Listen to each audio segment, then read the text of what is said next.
Good afternoon. It's Friday the 18th of July 2014, just after 1 o'clock. Welcome to UK Column News, and I'm your host this afternoon, Brian Gerrish, on my own, as you can see. And this is because we've got quite a high technical load to deliver today's news. And we're also going to be getting effectively two guests into the studio. We'll shortly be going over to Louise Collins, who's in London, to have a look at the United Against Child Abuse rally. And then immediately after that, we're going to show you an interview which we did with Patrick Hennison yesterday, late afternoon for us, early morning for him. And he's going to be telling us something about the amazing events that have been taking place on the southern United States border. First of all, a quick look at the weather, and the best we've got on the chat box today is cloudy but warm in Cardiff. We've got the same here in Plymouth, and I suspect much of the rest of the country is going to be the same: cloud, maybe a bit of rain, but still quite warm. And we were delighted to tell Patrick Hennison that we were a lot hotter in the studio here than is mere 100 degrees in Arizona. So let's see whether we can get Louise Collins and take you straight over to London. Hello, Louise.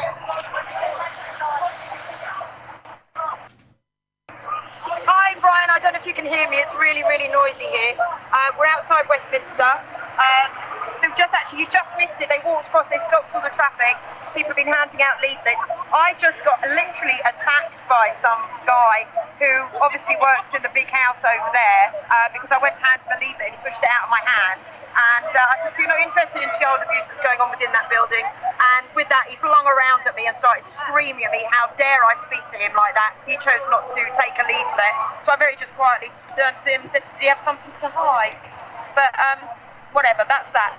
There is about 50 odd people. If we sort of like take a walk up here, just to show how many people turned up and caught in Brenda and Mumsy. Brenda, Mumsy, McNamara. Here she is down here. She's 71-year-old grandmother. Brenda, you're on the UK column now, darling. Hi. You're on the UK column right this second. Well, just very quickly, I want to introduce you. This is Mumsy. She has organised this event.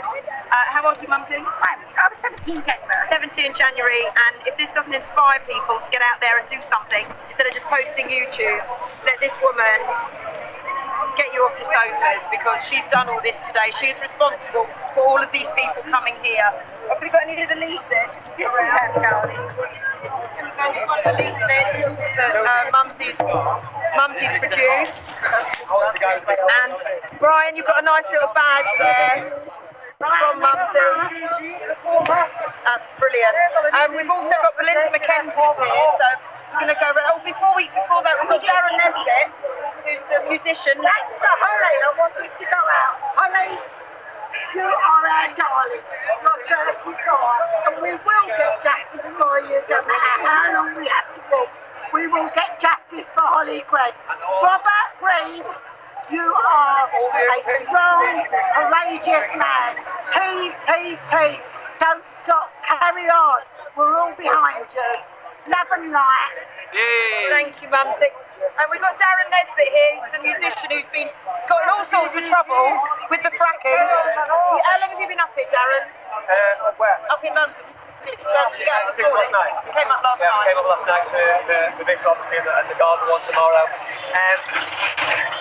This is the houses of paedophiles. Yeah, we're run by the biggest criminals, the most disgusting, inhumane crimes against humanity. They commit war. They know all about war. They rape and abuse and murder and traffic children all over the country and all over the world. It's all connected. It's all coming out. That's what we're doing now. And it's funny because we have the police here telling us we don't have any free speech, that we have to move to the other side of the road, that we can't use megaphones and amplifiers. So the mainstream media is owned by the same people who are committing the crimes. This is our only voice, and we're being stifled from doing that as well. So what kind of country do we really live in? Is this really a free Britain? Is this really a free country? Thanks, Sarah. Thank you. Okay, we're going to have a little wander over. In a moment, I've just been off with a can of beer. We're just going to go over and see Belinda now. Belinda's alive. Hello, we're live now on YouTube. We're not being television live because we're doing it off my iPhone. Okay, all right. We can't get much less. We can't. Like that. So you've come up to support this lot for Holly and For Holly permanently. Justice is being done against British campaigners. I call British campaigners because I don't want to be racist about this. No, We've had okay. one sheriff being racist against the English in a Scottish courtroom. So I now just use the word British because that's what we basically are. exactly.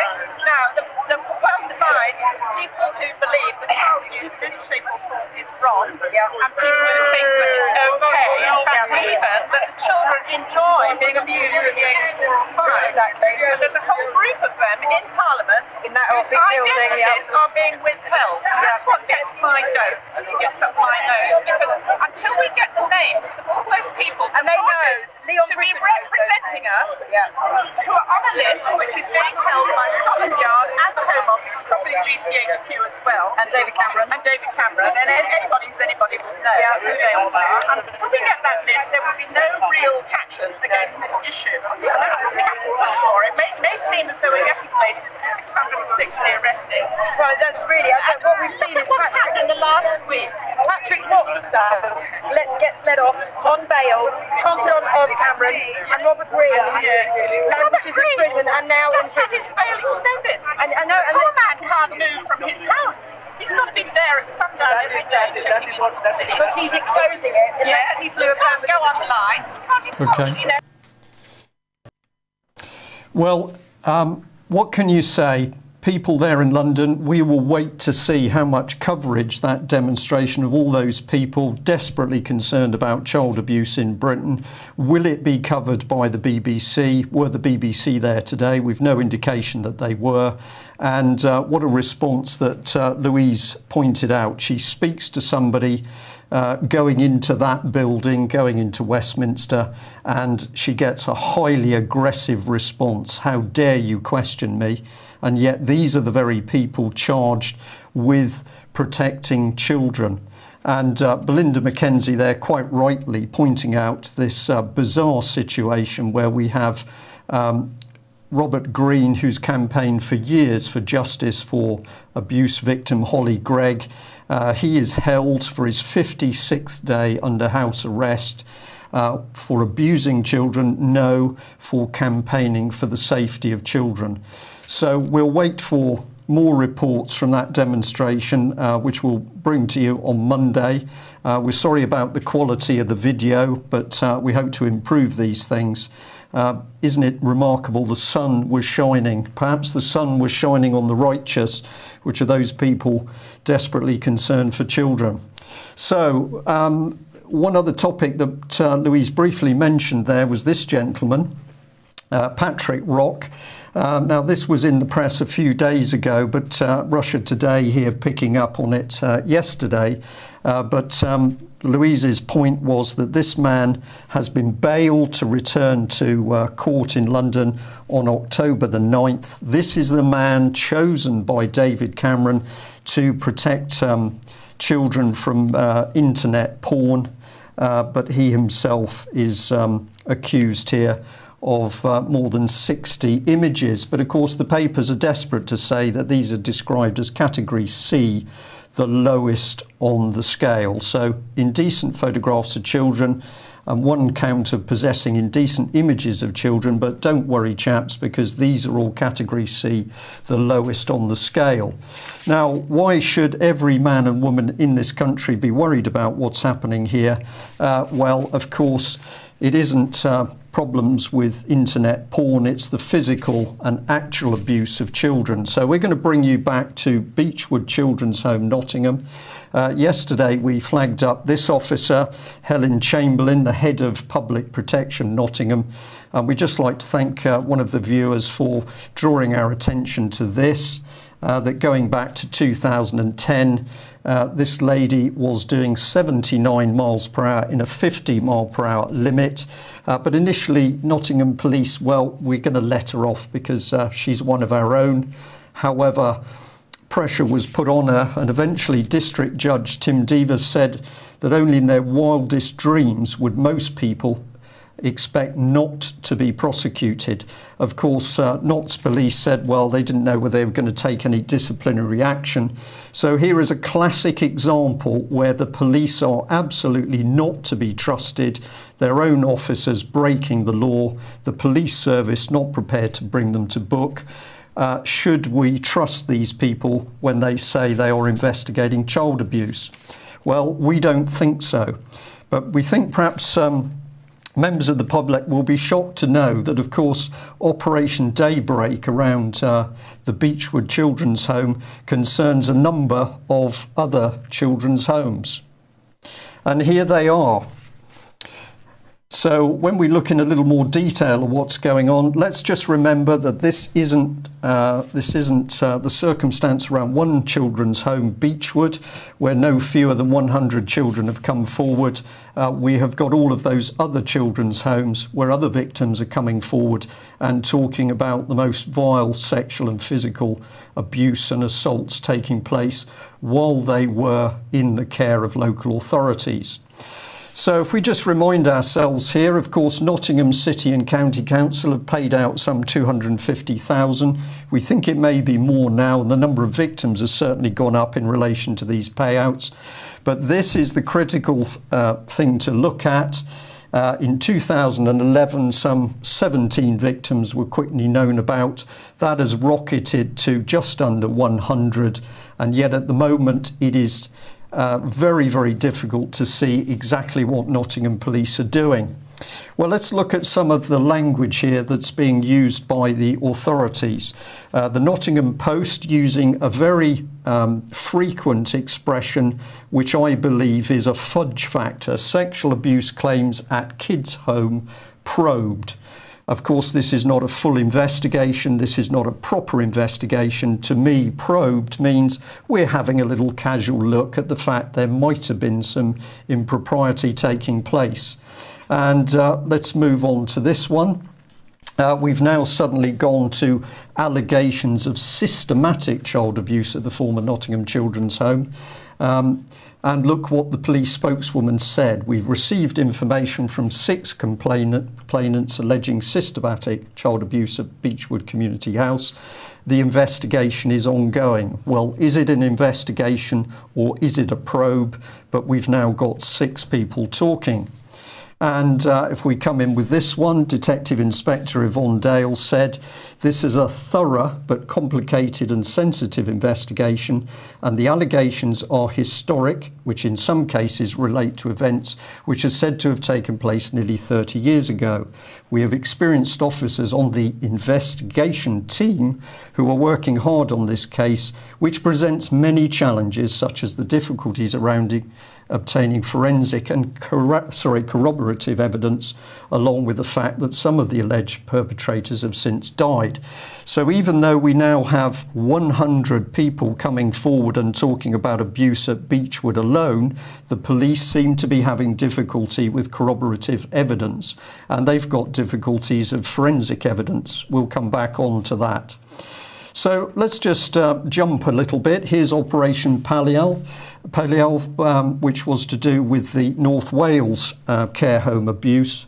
And what I'd like to point out is that we've got Peter Wanless, the NSPCC Chief Inspector, saying this report comments on failures nearly 40 years ago, but could easily be commenting on events today.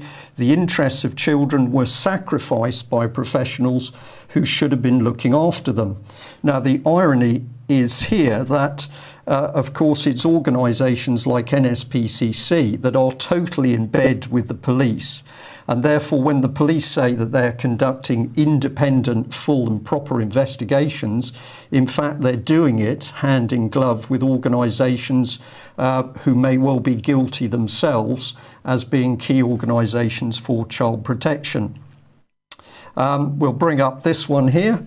Statement from Chairman of Nottingham City Safeguarding Child Board, Paul Burnett, and Vice Chairman of Notts County Safeguarding Children Board, Julie Gardner. We're aware of a number of historic allegations relating to issues of Beechwood Community Home and other related residential establishments, and where identified appropriate actions have taken place. a full and robust investigation led by the police and involving relevant agencies is being undertaken. So here we have the failure of the police to separate themselves from agencies who have direct responsibility for protecting the children in the first place. And this is the danger of the so-called safeguarding boards. Since members of the police sit on the safeguarding boards in the first place, the police investigations are compromised by those relationships with so-called protecting organisations. Well, here we are. This is part of the original report on Beechwood. There's that £250,000 figure. And of course, what did the council say? Well, they've settled a number of cases on legal advice and in consultation with their insurers. Now, this is civil law. This is nothing to do with criminal paedophiles being brought to justice. But look at the language of Nottingham City and County Council. These cases have been settled without any admission of liability. Of course not, because both councils are working with the police on a probe. And what are we talking about? Well, the UK column didn't want to mess around, so we have published the sorts of abuse that was carried out on children at Beechwood alone: serious rape, sexual abuse, torture, throttling with leather belts, punching and beatings, heads being held under outside taps until people were nearly unconscious, verbal abuse and threats, children suicided and falling from upstairs windows, and we're going to come back onto that. Here's the BBC language. They don't talk about children, they talk about residents. And here it is: former residents at a children's care home have been awarded compensation after claims they were sexually abused. So we've paid out roughly £9,000 per victim, so that is okay then.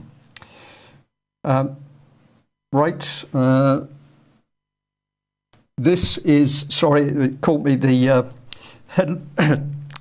headline confused me there for a moment. The significance of this is BBC News Nottingham.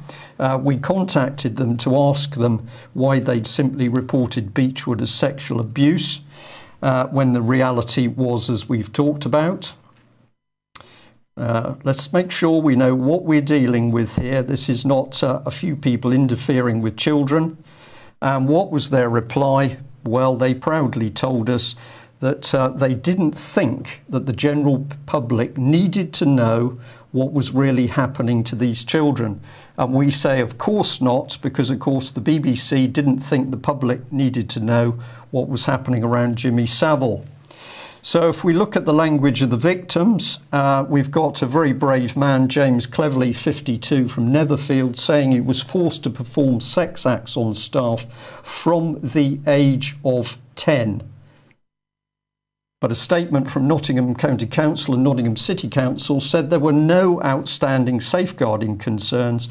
We say, how can that possibly be true, since the police investigation is not finished and we don't know who the abusers are, and presumably they're still at large in the community. Here we are. So this is back on Detective Inspector Yvonne Dales. Many challenges, difficulty getting forensic data. Here are all the excuses from the police. Let's think of that victim again. He said, I ran away. He claims he was forced to carry out sex acts on staff and told police about the abuse, but no action was ever taken. I told the police because I used to run away. Every time they brought me back, I used to say to the policeman, don't take me back there. So here are victims saying that the police were effectively complicit in allowing abuses to continue, and yet we have Nottingham Police at the moment saying that they are undertaking a full and thorough investigation. Are they investigating themselves? We don't think so. We think something more sinister is underway. And we've been asked by several members of the public to let you know what the nature of the threats were from Nottinghamshire Constabulary. This is the email which we received. It ends by saying, "I invite you to remove the offending publications and desist from publishing similar articles in the future." What they got upset with is that we named Melanie Shaw as a Beechwood victim. We were entitled to do so since we were working with Melanie and had her full permission to name her. But the police thought that Melanie was going to be quietly dealt with out of the public limelight. So what did this lady suffer? Well, she said, amongst other things, that she was raped within a week of arriving at the kids' home. I'm not going to repeat the other things that were done to her, but of course other victims have come forward and been named. And here is John, among the 17 former Beechwood children who are set to make their civil compensation claim against Notts County Council at the end of the police investigation based on the alleged suffering they endured at the home. Now, the interesting thing about this quote is it would appear that the police investigation is still ongoing. Well, presumably it is, or is the fact that the police investigation is now finished, which is why payouts are being made to victims. So we're slightly confused about the situation. Is there or is there not a police investigation going on? And why would Notts Police be happy for other victims to be named, but be desperate to cover up the name of Melanie Shaw? Well, we've had a number of emails about this subject, and this gentleman kindly sent us some advice. He'd been working as a newsreader, scriptwriter and researcher for a media company, and he actually says in this email that in his experience, if you were going to report an alleged offence against somebody, you had to produce their name and details of where they lived, a city area or a city, to avoid implicating somebody else who might have the same name. Let's come to the meat of the subject. Here it is. In 2011, when the police inquiries were only just getting going, Nottingham City Council and County Council put up the children's home for sale. So here we are, the former home, which had 15 beds at full capacity, closed for good in 2006. Its intended sale comes as Notts Police continue to investigate allegations of systematic child abuse at Beechwood. How could the property be sold when the police investigation was carrying on? We believe that common sense gives us the answer to this. So there have been allegations of serious sexual and physical abuse and murder allegations. But here we have the property being sold off at the time that the police were starting to investigate sexual abuse and murder. Well, we get a clue from Nottingham Police because they told us in an email, "I can confirm that there are no murders being investigated and no evidence to support this assertion." Now, the UK column is puzzled about this statement because we know that victims are talking about murders and dead bodies seen on the site. So at the moment, there seems to be a gross mismatch between information coming out from Nottinghamshire Constabulary, what victims are saying, and the action police are taking. Could it be that there has been a significant haste in the speed at which Nottingham City Council and County Council has sold off that children's home? Well, we just remind you here that Melanie Shaw remains in prison on remand at Peterborough with regard to an alleged arson offence. She could be put away for up to 12 years, and we say whether that is the ultimate event or not, this highly vulnerable witness of abuse at Beechwood Children's Home has certainly not been protected by Nottinghamshire Police. The reason that she contacted us is fear of Nottinghamshire Police and fear that there was a cover-up underway by investigations into Beechwood. So we'll leave you to think about that over the weekend. We'll have more reports on Monday. So an immediate, speedy transfer to Patrick Hennison and life on the southern border of the United States. So Patrick, how are you? And can you tell us a bit about what's happening in America? Well, thank you very much, Brian. It's good to be with you. I'm currently in the southwest of the United States, in Arizona, and there's a lot going on. This story that I've been covering, and I've been on the road for most of this time here, along the border regions in Arizona, California, New Mexico, and originally came out here to cover and to make a documentary film about the standoff at the Bundy Ranch, which happened in April, which is an ongoing affair. So I spent over the most part of a month down there in southern Nevada with Clive and Bundy and different people down there, militia, protesters, supporters, etc. And our trip then took us eventually down to the border of California, and it is the biggest story right now in the United States, and we were there from the beginning, very much at the cutting edge of this story, myself and Guerrilla Media Network, GMN, with Pete Santilli and their crew, covering this story. And what's happened, this is an immigration crisis like this country has never seen before. There's thousands a month of people coming from Central America, Guatemala, Honduras, El Salvador mainly, but not exclusive to those countries. And then they're taking these people from processing centers and literally dumping them into communities around the United States. So in this particular video you're watching here, that's Border Patrol there in Marietta, California, where they're dumping hundreds or thousands, prospectively, what you might class as illegal immigrants, many underaged as well, traveling unaccompanied minors, down in this small town in California. And the people decided to repel the buses. So the local community got organized, and it became a national media event.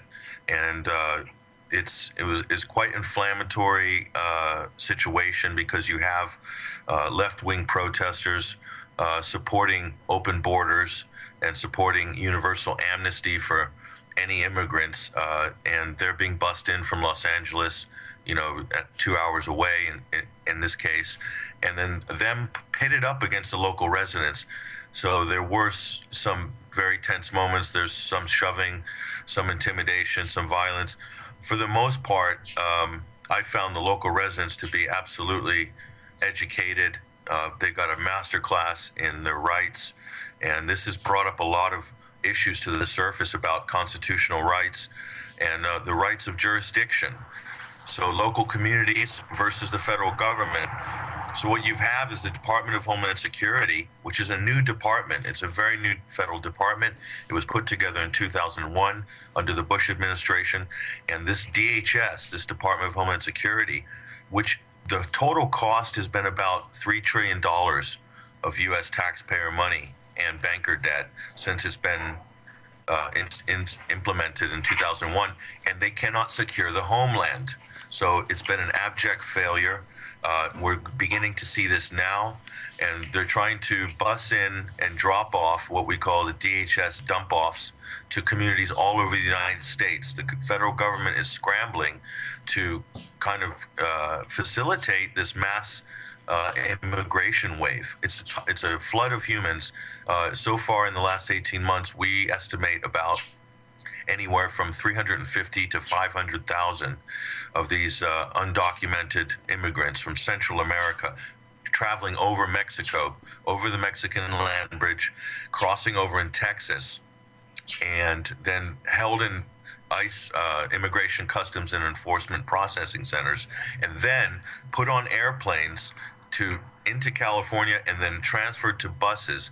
These are buses with blacked out windows, coaches with Department of Homeland Security logos on them, and then they're wanting to then dump them into local communities. And this has opened up huge scandals that we found related to child trafficking, and this is not an insinuation, this is a fact. Child trafficking, potential for child abuse.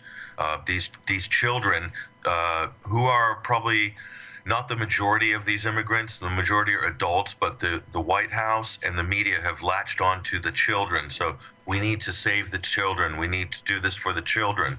And so that's been the overriding theme in the mainstream media and the federal government and also the left-wing groups. So again, we see the theme of cultural Marxism coming in here. So they're using this crisis, if you will, and all the pro-diversity groups, Universal Amnesty, etc., are coming, wanting immigration reform. We need to give everybody citizenship. We can't secure the border. So it's a national sovereignty issue. It's a security issue. We have outbreaks of TB, which have been spotted in some of these detention centers with these people. Also, Border Patrol have contracted scabies in many cases. So we have a health screening issue. We also have a criminal issue. Some of these are gang members from Central America being reunited with their gangs here in Los Angeles and many of the major cities in the South, but also in the North as well. So this, more than anything, more than an immigration crisis, what this really is a organized crime driven situation. We believe, well, it's been proven that the Mexican drug cartels who work with these gangs, which go over borders, are in fact trafficking humans through this crisis, but also DHS and Border Patrol whistleblowers have intimated that all the resources have been pulled over to these points where these people are crossing, claiming political asylum, putting their hands up and saying they have cheat sheets. They've been briefed as what to say to get asylum status, which isn't actually, according to the law, they have to go to a consulate or go through proper crossings and channels to get asylum status. But the government has waived that in this case. So the government is not even following the laws on the books with regards to immigration here, and they've granted asylum status to hundreds of thousands of undocumented illegal immigrants.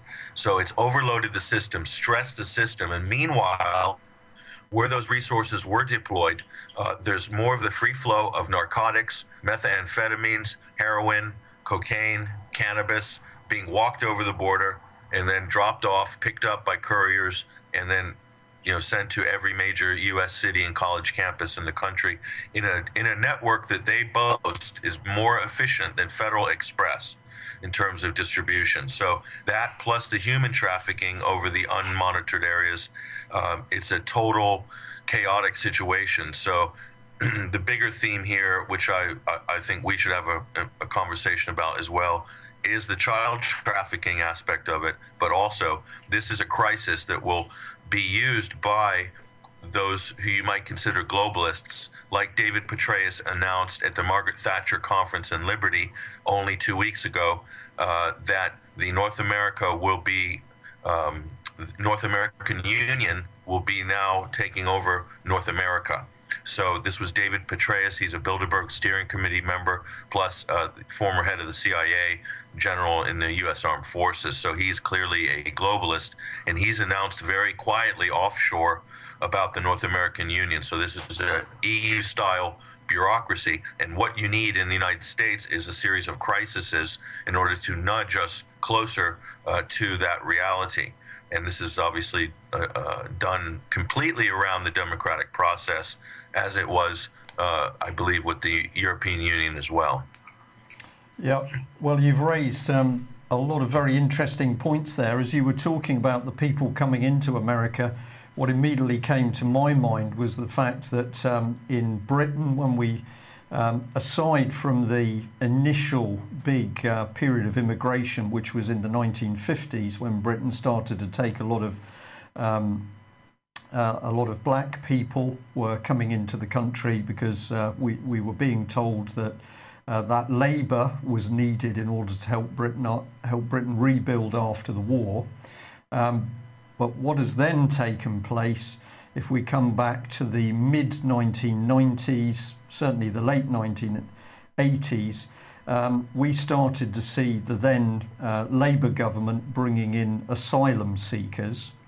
and in very large numbers. And they had with that a deliberate policy of dispersal. So basically it wasn't a case that you'd end up with areas in the south of England where a large number of these people resided. They were bussed and moved very quickly to other cities all over UK. And looking back, you can see that what was being done was the fact that you were bringing in large numbers of people into Britain, which is really a very small space, certainly compared to America, and you were dispersing them so that people didn't really see the true numbers that were coming in. And I'm going to add at this point for our audience, whether it's going to be in Britain or over the water in the States there, that our opinion is we are seeing hundreds of thousands of people being used for political purposes. So we're making these comments about the numbers of people coming in. This is not an argument against people because of a particular country they've come from or the colour of their skin.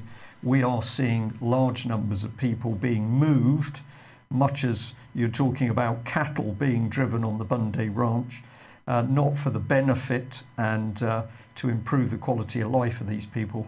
You're seeing them driven to achieve political policy, and we totally agree the seat of that policy is coming out of the Bilderberg.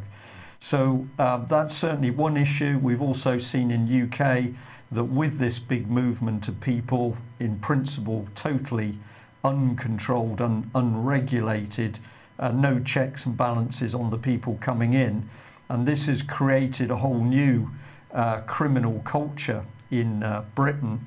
And if we want to be upfront about it, much of the problem in London is not coming from people from Africa, for example. Problems are coming from people coming in from Eastern Europe and particularly states from the former Soviet bloc. So a lot of highly professional, very wealthy criminal gangs coming into London, taking over property, taking over the drug market, and causing huge problems.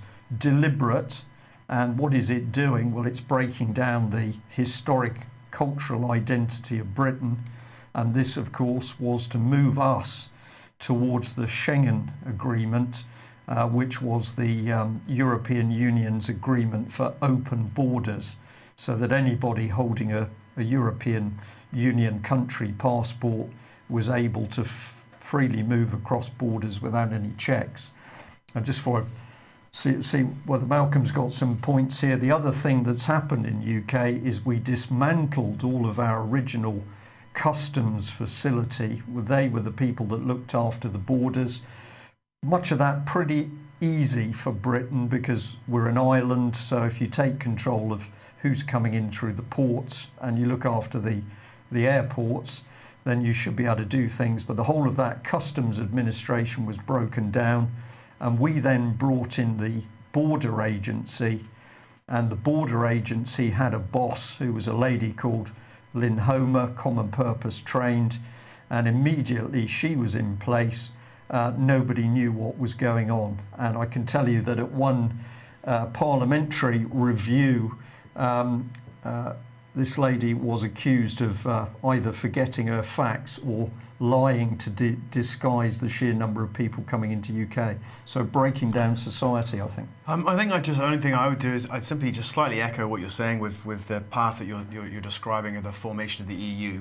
We're seeing that now with the transatlantic relationship. That's just starting. We're opening a free trade. That really is the beginning, isn't it? And maybe in a few years or maybe decades, we'll start seeing the same things that are happening with the North American agreement as well as European Union. I'm curious, Patrick, as to what's actually happening on the ground there, because you mentioned that great numbers are coming in and they're being dumped in various communities, which is something that we see in this country, which then takes up housing, it takes up facilities and all the other things that we enjoy, like hospitals and schools.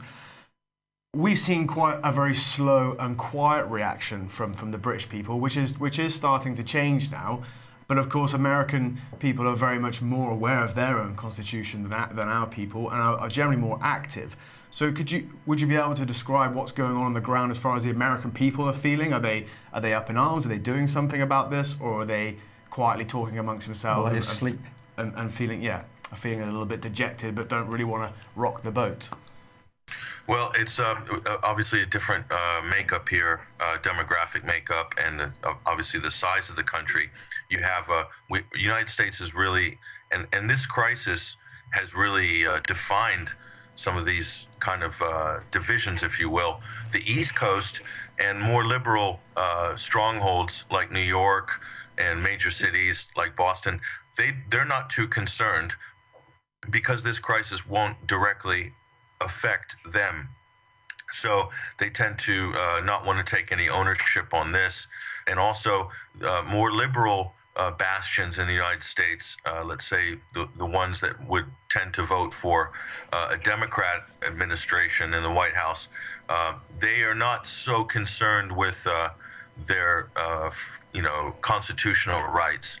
In fact, they don't even teach the U.S. Constitution in schools anymore. That's more or less been phased out many years ago. So the younger generation feel that this crisis, for instance, has no effect on them, and they've been taught the wonders of diversity and multiculturalism.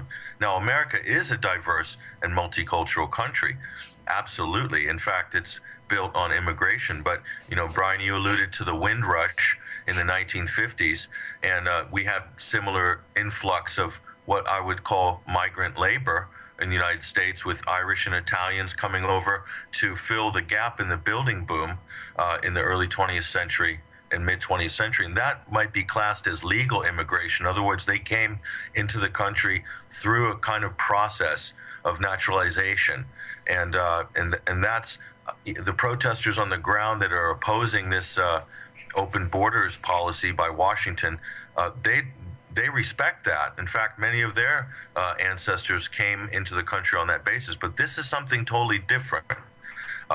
And a lot of people have accused the Democratic Party of wanting to get these people in and then resettle them into conservative districts in order so that maybe in 10 or 20 years they can change the demographic of that particular district to vote Democrat or to vote more liberal or more Marxist. Patrick, just sorry to interject there, but of course that was the policy of Tony Blair's New Labour. It was essentially that those newly established immigrant communities, particularly if we take the inner London boroughs, Haringey and Hackney and Islington, these areas of London, once the immigrant populations had come in, then Labour went flat out to make sure that those people were going to vote Labour. They even had people circulating amongst these communities with, of course, leaflets in their native language saying, well, of course, the only party which is going to look after you is Tony Blair's Labour Party. And they were building, via the immigrant community, very strong leverage in numbers to vote at the election. And the other thing that came in at the same time was massive social engineering. We've, certainly the last couple of years, had people who've come forward who were working in the inner London boroughs, and they say they started to see documentation coming across their desk which was absolute social engineering. People were to be regulated in where children went to school, what the curriculum was going to be, what sort of jobs they could have, what the democratics of the society was going to be. So a whole manner of things happening. And so I suppose I could add on to that. Is anybody asking any questions in the Senate or inside American government? Are people questioning this? Yeah, there's huge opposition. Obviously, the GOP has rallied, the Republican Party has rallied around this issue, and also the Tea Party, which is kind of a party within a party now in the United States. The Tea Party is kind of a body within, for the most part, the Republican Party, but also includes a lot of libertarians now. That's a rising movement. What this crisis has done, and I think it all started at Bundy Ranch. Bundy Ranch was very symbolic because it showed that a local person or family or community could dig their heels in and repel of what the policies of the federal government are, which on the most part have been proven to be unlawful in terms of constitutionality. So it's created a huge surge in people educating themselves, rediscovering their rights. And I was just down in Oracle, Arizona. It's a small town yesterday. They had a report that the DHS was going to bus in 40 young teenagers and dump them at a young offenders juvenile boot camp. And we found out that the reason for that was because the owner of that facility was standing to make anywhere between $50,000 and $168,000 per month for taking these in terms of government funding. So this mirrors the kind of boys' home foster care industry which you have in Britain as well, where many people are profiting on these sort of crises or trafficking of young people. So the residents came out, an 84-year-old resident, Air Force veteran, his name was Robert Skiba.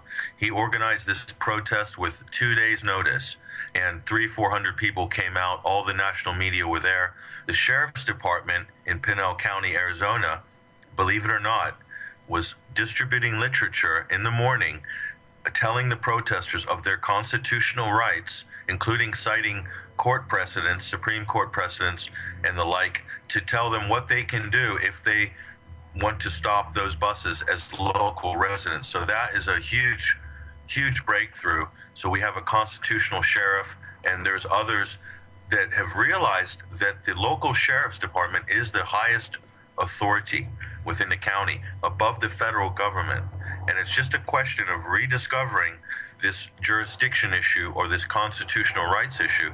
And this has woken up a lot of people. And believe me, the bureaucrats in Washington are scared right now because they started a brush fire in a brush fire of liberty was started in southern Nevada this year, and it is spread through California, spread through Arizona, New Mexico, and Texas. People are realizing that the foreign government, if you will, in Washington has built itself up by sucking all the resources and money from local counties and states in order to, and then giving the money back in form of grants. In other words, getting local police departments, governments, etc., addicted on the government crack, which is essentially what it is. Bankrupting them first through regulations, and then offering them the solution, which is federal help, assistance, and grant money to take care of basic things there. And then they've got control over them. Once they have them financially hooked, then they have them politically hooked and everything else. So this latest crisis has, in a way, shown people how to reverse this process. So it's been a huge epiphany, if you will. Right, Patrick, could we also now move just a few thousand miles away to Israel now, and could you tell us a little bit more about what's going on there, because that really seems to be hotting up now, and we've just been talking about people's rights, and obviously there lives a people that had their rights completely taken away, and now it looks like they're going to be cleaned out. So could you tell us a little bit more about what's happening over there? We've got 4 minutes. We've got 4 minutes. Okay. The Israeli story I've talked about, written about, spoke about many times over the last year. In fact, it's that very issue of Palestine and Israel that probably is the reason why I'm a journalist or in the alternative media to begin with, because that was the first issue that I was kind of thrust myself into out of sheer coincidence, if you will, having known and worked with a number of Palestinian business people in London. So that issue is basically dominating the U.S. international news agenda right now. So Israel has booked time on every major network, as you can imagine, CNN and Fox leading that charge, and then ABC, CBS, NBC. And the way it's framed in America is that they're now trying to equivocate what's happening in Gaza in terms of the siege of Gaza and Hamas firing rockets into Israel. The U.S. government, including the president himself, Obama, and all the media grabbed this talking point. They're saying, if you were an American city, would you tolerate having these rockets fired upon you? And Israel is just declaring its right to defend itself. Well, I'm afraid you can't make an equivalent, equation here between that situation in Israel and any situation in the U.S. The situation in Israel is being framed internationally as if a country is attacking Israel. But actually, Palestine is within, for all intents and purposes, within Israel's own borders. So it would be the equivalent of the city of Detroit, which is currently very dilapidated, economically collapsed, socially collapsed, etc. If the U.S. government decided to build a 45-foot wall around the city of Detroit, and then cut off all supplies into the country, all communications, controlled water, electricity, what goes on in the airspace, even broadcasting, wire transfers of money, basic medical supplies, that sort of thing. They decided to cut that off and tightly regulate it. And then the natives got restless inside the walls, banging their pots and pans together, and fired some what I consider glorified bottle rockets over the city walls. And then the U.S. says, "Ha, you're attacking Washington and America. We have a right to defend ourselves." And then you start an air siege. You start bombing, cluster bombs, very complicated ordinances that are killing, maiming innocent people, civilians in many cases. That's how ridiculous this comparison is. No, Israel has full control over Gaza. That is the biggest concentration camp in the world. It's been more or less there for 65 years, but really intensely, really for the last 35 to 40 years. And that's under occupation. Those people have no rights.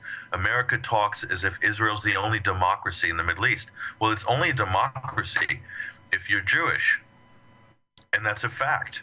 The Palestinians have no say in the democratic process. They have no status. They're not given any national status, no citizenship, etc., by Jewish Israel. So it is a Jews-only state, Israel. They see no future for the Palestinians in their vision of greater Israel. And if you talk, I'm not saying this personally, I talk to Israelis and Jewish people who subscribe to the more Zionistic school of thought of a greater Israel, and they see the Palestinians as a pest, as a nuisance that needs to be ground down, whittled down over time, and then moved out of the region by any means necessary. In this case, we're seeing the means being deployed by Israel is murder. So if you look, every 2 years there's been a siege like this. The media is amazing how short-sighted, and they think our memories are so short. We didn't remember 2 years ago this exact same scenario happened, and it ended in 1,500 or more Palestinian civilians being slaughtered, all in the name of Israel's right to defend itself. And in this particular crisis, we'll probably see it end after they're happy. Tel Aviv is happy they've killed 1,000 or 1,500 civilians. They'll then say, "Oh, that's enough. We'll stop the incursions now."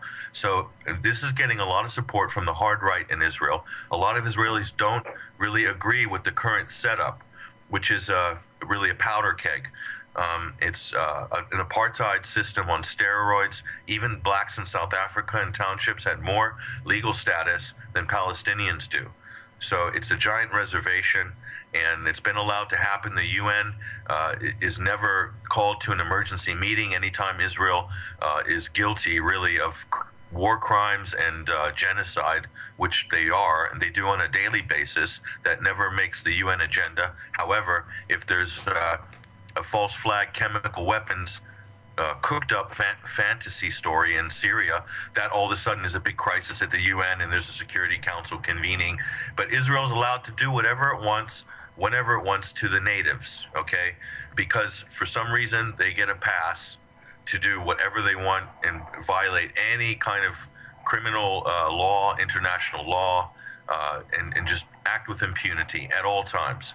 And they don't even get a slap on the wrist for it. And that's the double standard that is at the core of the destabilization of really the Middle East as a region as a whole. That situation fuels the polarity that allows for this constant destabilization of the Middle East. And until that problem is solved in terms of either integrating Palestine into one state with Israel or even giving them their own state, which personally I don't think is going to work long term, then we're going to continue on with what we have, creating a polarized situation and allowing terrorist groups like ISIS to be empowered and other jihadist, al-Qaeda affiliated groups, which our governments were backing really for the last 3 years, by the way, and arming.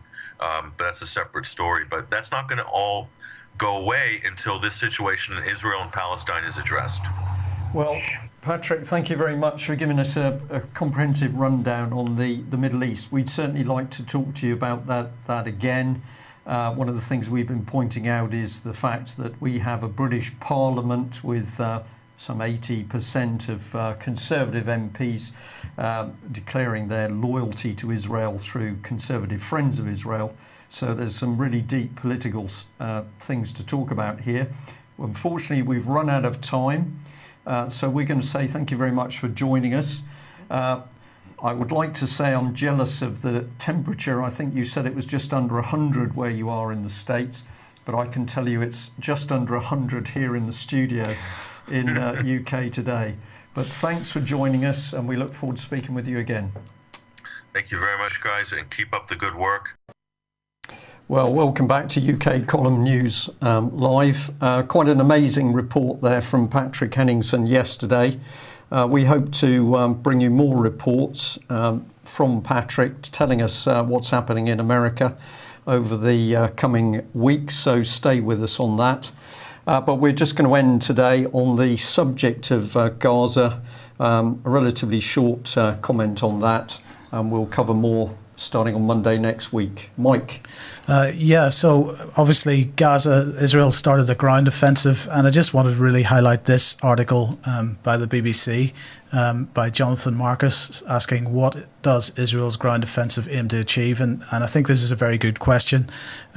Jonathan Marcus doesn't really touch on the sort of main issue of what Israel's objectives are here.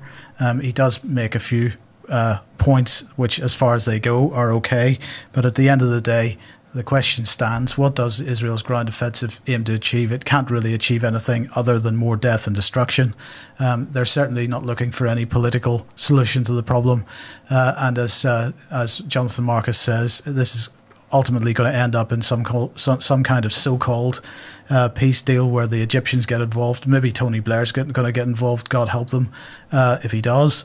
But at the end of the day, in the meantime, more people, more death, more destruction. And as Patrick said in his piece, this is what's happening there is an absolute disgrace, and it is tantamount to being a concentration camp. Okay. Well, we will come back to the situation in Gaza, because we know a lot of people are very interested. We also know it's a highly emotive subject, and we're not going to shy away from it from that point of view.